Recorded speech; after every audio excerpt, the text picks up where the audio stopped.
взводит 3 до 80 килограммов. Слева от меня в символу риня.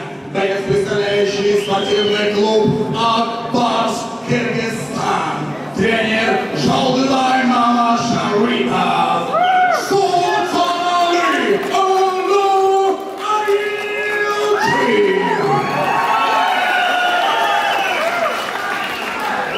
И его соперник, стоящий справа от меня в красном углу ринга. Боец, представляющий республику Узбекистан, Нур-Султан по прозвищу Black Rossi Боец!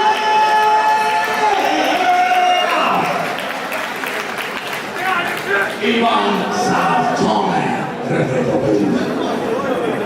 Уважаемые друзья, слишком я напоминаю вам, что любым ударом запрещено вкладывать гранаты и экипировку.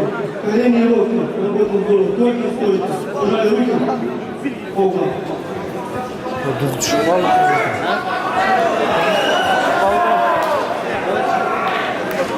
Поздно нажал.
Итак, для награждения победителя этого боя приглашается президент азиатской бойцовской линии Ахмад Кадыров Надыршах.